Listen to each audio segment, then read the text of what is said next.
हर हर महादेव। श्री शत्रुद्र संहिता के इस एपिसोड में आप सुनेंगे 38वें अध्याय से लेकर 42वें अध्याय तक। 38वां अध्याय, अर्जुन द्वारा शिव जी की तपस्या करना। नंदीश्वर बोले, हे सनत कुमार जी, अर्जुन भक्ति भावना से गंगा जी के तट पर बैठकर भगवान शिव की आराधना कर रहे थे। शिव मंत्र के जाप से उनका अतुल तेज प्रकाशित हो रहा था। पांडवों को अर्जुन का तेज देखकर विजय में कोई संदेह न रहा। जब अर्जुन तपस्या करने के लिए उनसे दूर गए, तब अर्जुन के वियोग से द्रौपदी और अन्य पांडव बहुत दुखी थे, परंतु उनके मन में अटूट विश्वास था कि शिव जी की भक्ति से उनका निश्चय ही कल्याण होगा।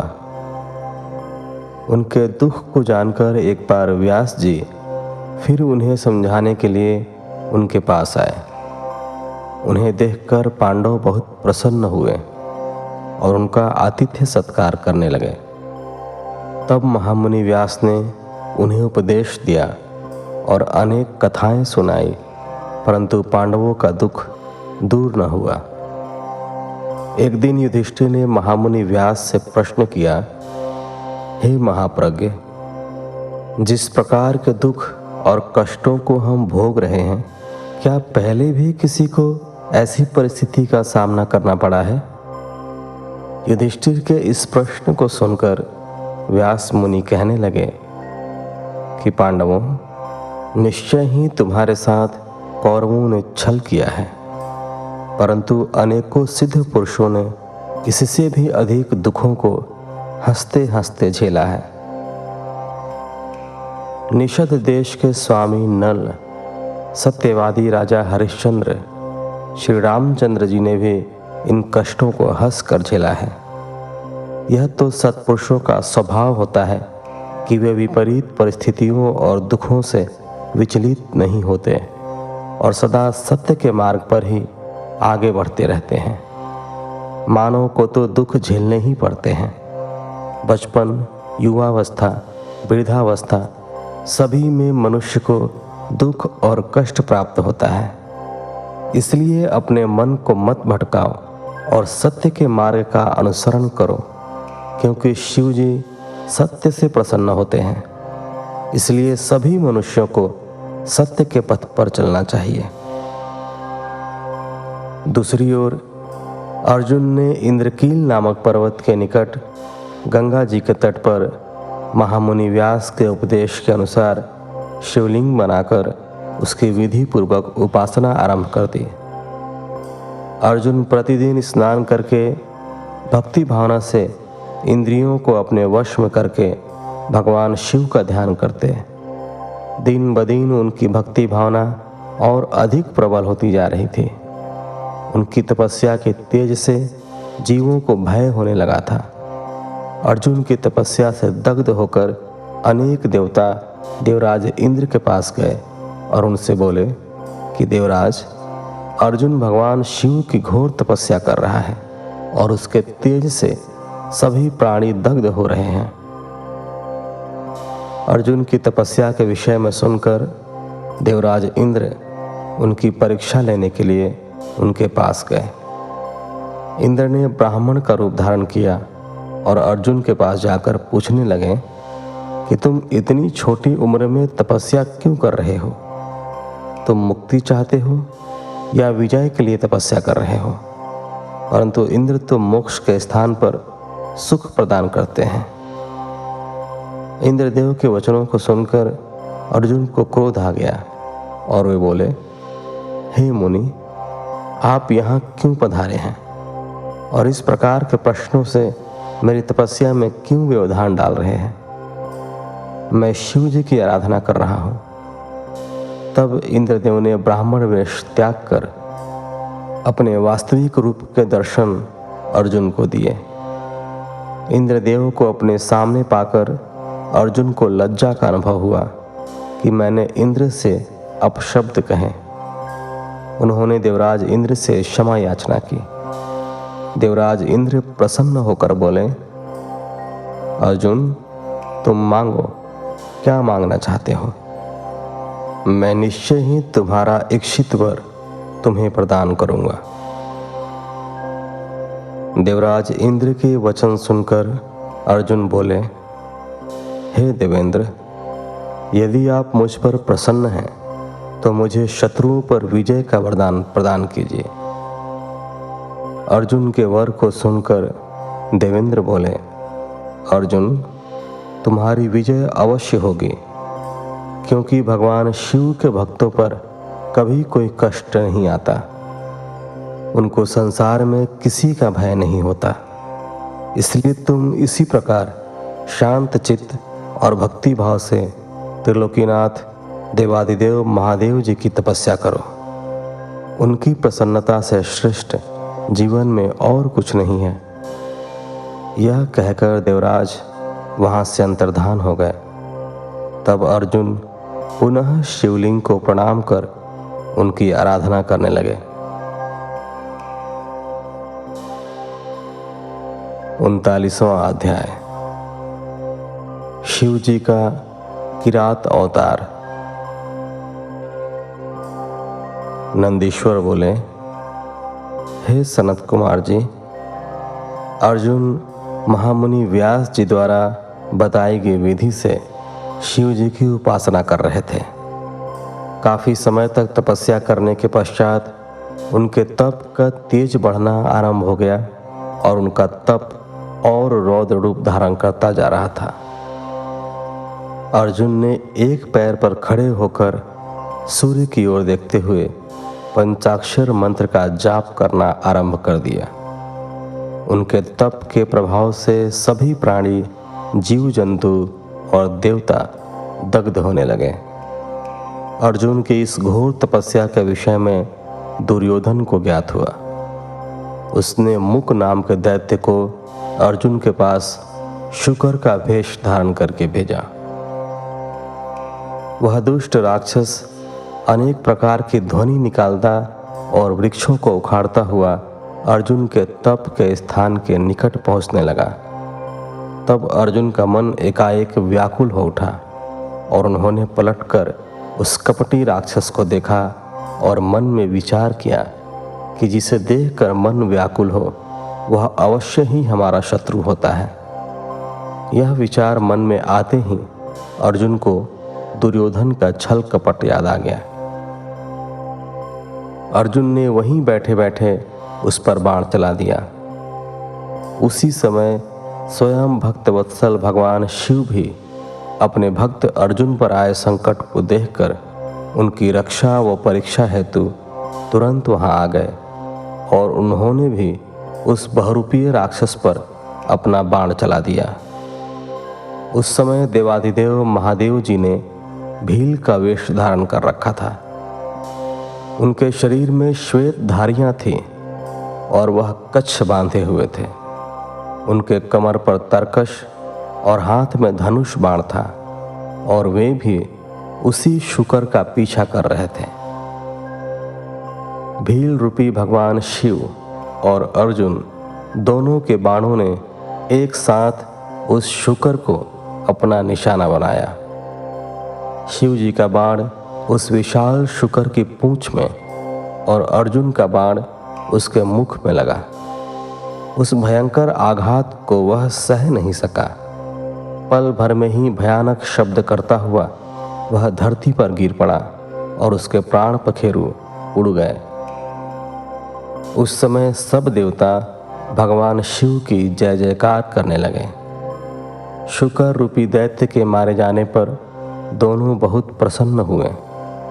अर्जुन सोचने लगे कि यह भयानक दैत्य अवश्य ही मुझे मारने के लिए आया था, परंतु भगवान शिव ने आज मेरी रक्षा की और मुझे बचा लिया।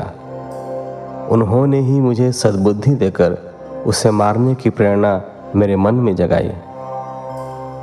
ऐसा विचार मन में आते ही अर्जुन ने भगवान शिव के चरणों में प्रणाम किया और पुनः भक्तिभाव से शिव स्तुति शुरू कर दी। 40वां अध्याय। किरात अर्जुन विवाद। नंदीश्वर बोले, हे सर्वज्ञ, जब वह भयानक शुकर शिवजी व अर्जुन दोनों के बाणों से मारा गया और पृथ्वी पर बेजान होकर गिर पड़ा, तो भील रूपधारी शिवजी ने अपने एक सेवक को भेजकर मृत शुकर से अपना बाण निकालकर लाने के लिए कहा। उधर अर्जुन भी उस शुकर से अपना बाण लेने के लिए आए। तब अर्जुन और उस शिवगण में बाण को लेकर विवाद शुरू हो गया। वह गण बोला कि ये दोनों बाण मेरे स्वामी के हैं, इसलिए इन्हें मुझे दे दो। परंतु अर्जुन ने बाण देने से मना कर दिया। तब वह बोला कि तुम झूठे तपस्वी हो, यदि तुम सच्चे हो तो इन बाणों को मुझे दिखाओ, मैं अपने बाण की पहचान कर लूँगा, क्योंकि उन पर मेरा फल अंकित है। यह सुनकर अर्जुन उस गण से बोले, तुमसे मैं युद्ध नहीं कर सकता। युद्ध सदैव समान योद्धा से किया जाता है।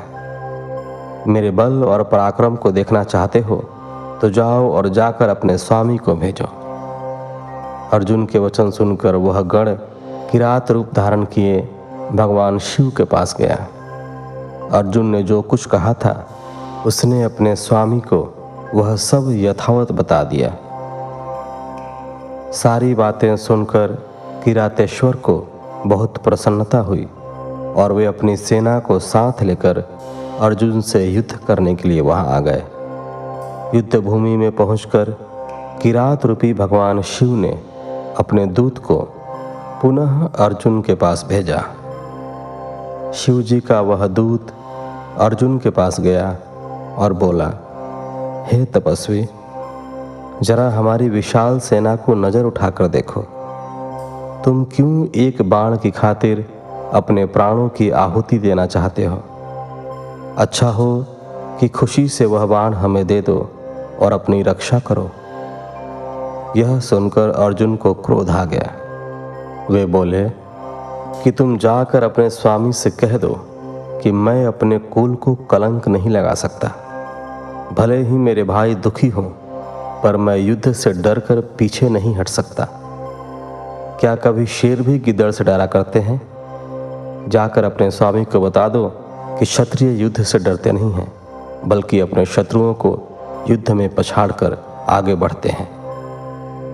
अर्जुन के ऐसे वचन सुनकर वह दूत अपने स्वामी किरातेश्वर भगवान शिव के पास वापस चला गया और उन्हें अर्जुन की कही सारी बातें बता दी।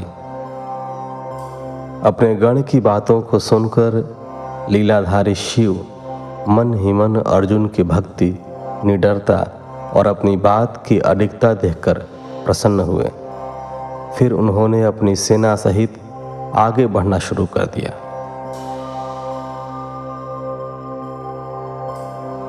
इकतालीसवां अध्याय। किरातेश्वर महादेव की कथा।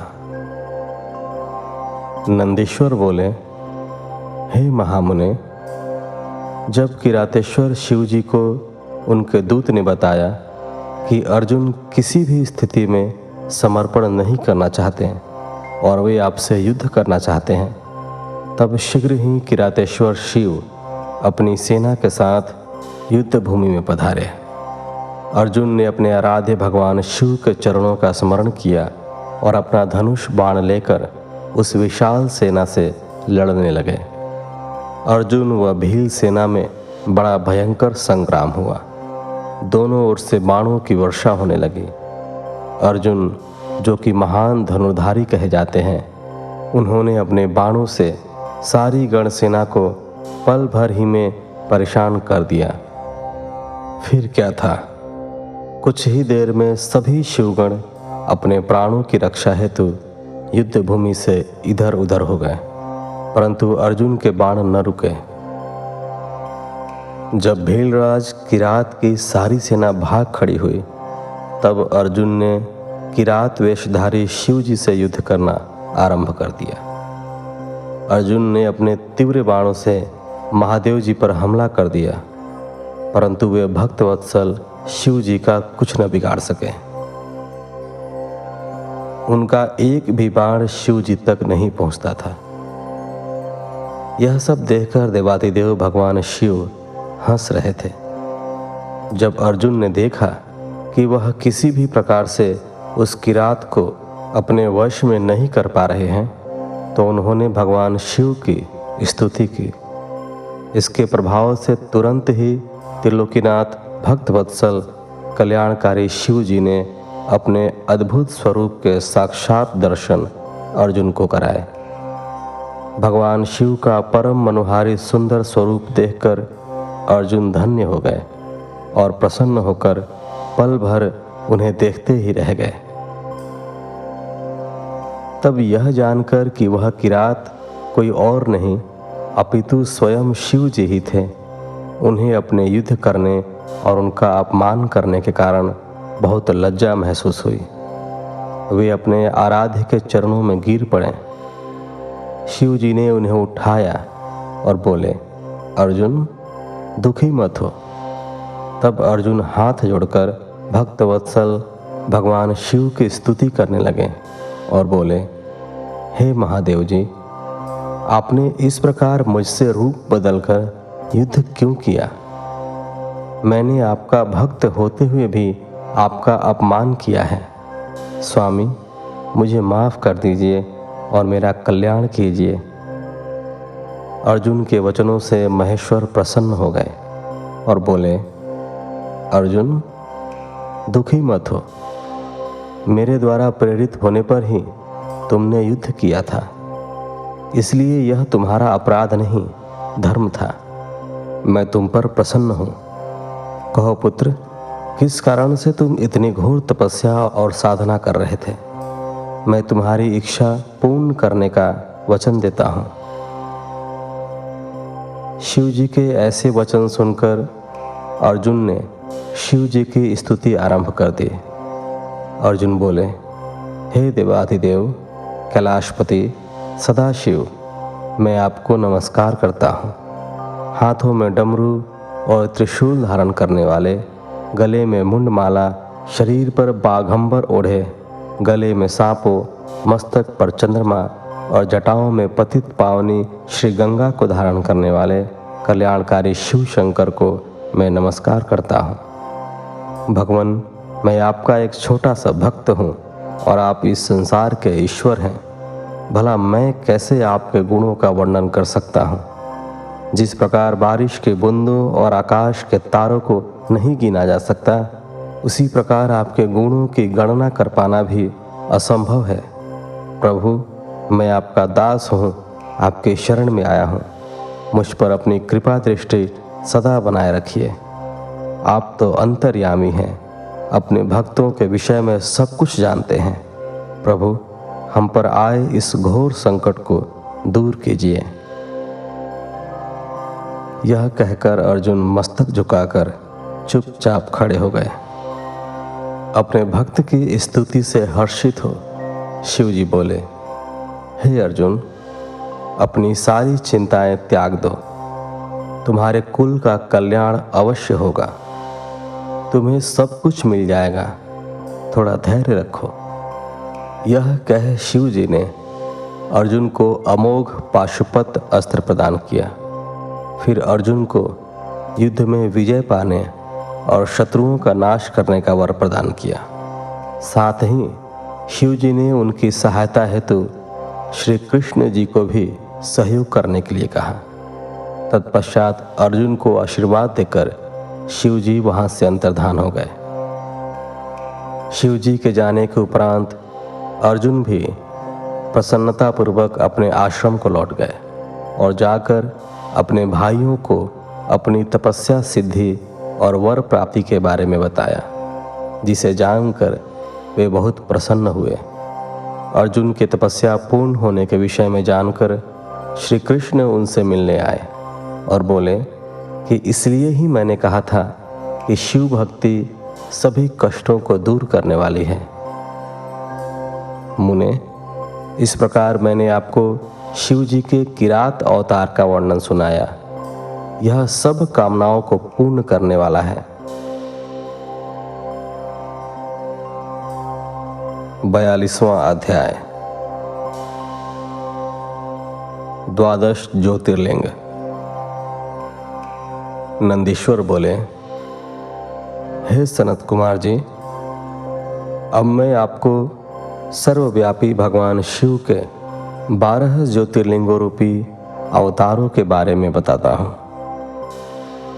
सौराष्ट्र में सोमनाथ, श्रीशैल में मल्लिकार्जुन, उज्जैनी में महाकालेश्वर, ओमकार में अपरेश्वर, हिमालय पर केदार, डाकिनी में भीमशंकर, काशी में विश्वनाथ, गोमती तट पर अम्बकेश्वर, चिताभूमि में वैद्यनाथ, दारुकवन में नागेश, सेतुबंध में रामेश्वर तथा शिवालय में घुश्मेश्वर नामक 12 अवतार हैं। जो मनुष्य शुद्ध हृदय और भक्ति भावना से इन ज्योतिर्लिंगों का पूजन और दर्शन करता है, उसे परम आनंद की प्राप्ति होती है। वह जो शिव जी के प्रथम ज्योतिर्लिंग सोमनाथ का सच्चे हृदय से पूजन करता है, उसके सभी रोगों जैसे क्षय, कुष्ठ आदि का नाश होता है। उसके सारे पाप धुल जाते हैं और उसे भुक्ति व मुक्ति प्राप्त होती है। श्रीशैल में स्थित दूसरे ज्योतिर्लिंग मल्लिकार्जुन के दर्शनों से मनवांछित फल की प्राप्ति होती है तथा सब दुखों का नाश होता है एवं सुख मिलता है। पुत्र प्राप्ति की इच्छा पूर्ति के लिए इस लिंग की स्तुति की जाती है। उज्जैनी में स्थित तीसरा ज्योतिर्लिंग महाकालेश्वर नाम से जग विख्यात है। अपने एक ब्राह्मण भक्त वेद के आह्वान पर प्रकट होकर शिव जी ने दूषण नामक असुर का वध किया था। तत्पश्चात वहीं स्थित हो गए, इसलिए इस ज्योतिर्लिंग को महाकालेश्वर कहा गया। इसके दर्शनों से मनुष्य की सारी कामनाएं पूरी होती हैं। चौथा ओमकार नामक ज्योतिर्लिंग है। विंध्यगिरि ने भक्तिभाव से विधि पूर्वक पार्थिव लिंग स्थापित किया। विंध्य की भक्ति से प्रसन्न होकर शिव जी उसी लिंग से प्रकट हुए और 2 रूपों में विभक्त हो गए। तभी से ओमकारेश्वर नामक लिंग ओमकार और परमेश्वर नामों से प्रसिद्ध हुआ। इसका दर्शन करने से भक्तों की अभिलाषा पूरी होती है। भगवान शिव के 5वें अवतार के रूप में केदार स्थित केदारेश्वर ज्योतिर्लिंग है। वहाँ श्रीहरि के नर नारायण अवतार की प्रार्थना पर वे वहाँ विराजे। उनका यह अवतार समस्त अभिष्टों को प्रदान करने वाला है। शिव जी के 6ठे अवतार का नाम भीम नायक नाम के असुर को मारने के कारण भीमशंकर है। भीम को मारकर शिव जी ने काम रूप देश के राजा सुदक्षिण की रक्षा की थी और उन्हीं की प्रार्थना पर वे डाकिनी में स्थित हो गए। शिव जी का यह अवतार ब्रह्मांड को भोग और मोक्ष देने वाला है। शिव जी का 7वां विश्वेश्वर नामक अवतार काशी में हुआ। इस अवतार की आराधना ब्रह्मा, विष्णु, भैरव सहित सभी देवता करते हैं। इसको पूजने अथवा इसका नाम जपने वाले मनुष्य कर्म बंधन से छूटकर मोक्ष के भागी होते हैं। चंद्रशेखर भगवान शिव का 8वां अवतार त्रयंबक नाम से सुविख्यात है और गोमती नदी के किनारे गौतम ऋषि की प्रार्थना और कामना से हुआ है। इस ज्योतिर्लिंग के दर्शन और स्पर्श से सब कामनाएं पूर्ण होती हैं और मृत्यु पश्चात मुक्ति मिलती है। पवित्र पावनी गंगा गौतम ऋषि के स्नेहवश गौतमी के नाम से प्रवाहित हुई। 9वां वैद्यनाथ अवतार शिव जी ने धारण किया। अनेक लीलाएं करने वाले त्रिलोकीनाथ भगवान शिव रावण के लिए आविर्भूत हुए और चिता भूमि में ज्योतिर्लिंग रूप में स्थित होकर वैद्यनाथेश्वर नाम से प्रसिद्ध हुए। उनके दर्शनों से भोग और मोक्ष की प्राप्ति होती है। भगवान शिव का 10वां नागेश्वर अवतार अयोध्या में हुआ। इस अवतार में शिव जी ने दारुक नामक असुर को मारकर अपने एक वैश्य भक्त सुप्रिय की रक्षा की थी। शिव जी के इस लिंग का दर्शन और पूजन करने से महापातकों का समूह नष्ट हो जाता है। देवादिदेव महादेव जी का 11वां अवतार सेतुबंध में रामेश्वर अवतार कहलाता है। सीता जी को वापस लाने के लिए लंका जाते समय समुद्र तट पर श्री रामचंद्र ने इस लिंग को स्थापित कर भगवान शिव की आराधना अर्चना की थी। उनकी प्रार्थना पर शिव जी इस ज्योतिर्लिंग में स्थित हुए। रामेश्वर लिंग को गंगाजल से स्नान कराने वाले मनुष्य को जीवन के बंधनों से मुक्ति मिल जाती है। उसे परम दिव्य ज्ञान की प्राप्ति होती है। यह ज्योतिर्लिंग भोग तथा मुक्ति प्रदान करने वाला है। इसका पूजन देव दुर्लभ कैवल्य मोक्ष प्रदान करता है। इसी प्रकार शिव जी का घुश्मेश्वर नामक 12वां अवतार हुआ, जिसमें उन्होंने अपने प्रिय भक्त घुश्मा को आनंद दिया। दक्षिण दिशा में देवलोक के निकट शिव जी सरोवर में प्रकट हुए। घुश्मा ने अपने पुत्र को पुनर्जीवित करने हेतु शिव जी की तपस्या की। तब उसकी भक्ति से प्रसन्न होकर महादेव जी ने उसके पुत्र को जीवित किया एवं उसकी प्रार्थना पर वहीं ज्योतिर्लिंग के रूप में स्थित होकर घुश्मेश्वर नाम से विख्यात हुए। इस शिवलिंग का भक्तिपूर्वक पूजन करने से मनुष्य इस लोक में सुखों को भोग कर अंत में मोक्ष प्राप्त करता है। हे महामुने, इस प्रकार मैंने त्रिलोकीनाथ देवादिदेव शिव जी के 12 दिव्य ज्योतिर्लिंगों का वर्णन आपसे किया। शिव जी की यह दिव्य 12 अवतारों वाली ज्योतिर्लिंग कथा को जो मनुष्य शांत चित्त और श्रद्धा भाव से पढ़ता या सुनता है, उसे सब पापों से छुटकर भोग व मोक्ष की प्राप्ति होती है। यह 100 अवतारों की शतरुद्र नामक संहिता सब कामनाओं को पूरा करने वाली है। इस कथा को मन लगाकर पढ़ने या सुनने से सभी लालसाएं और कामनाएं पूरी हो जाती हैं और सांसारिक बंधनों से मुक्ति मिल जाती है। इसी के साथ श्री शतरुद्र संहिता संपूर्ण हुई। इसके आगे के एपिसोड्स में आप श्री कोटि रुद्र संहिता का श्रवण करेंगे। तो मिलते हैं आपसे अगले एपिसोड में। तब तक के लिए धन्यवाद। हर हर महादेव।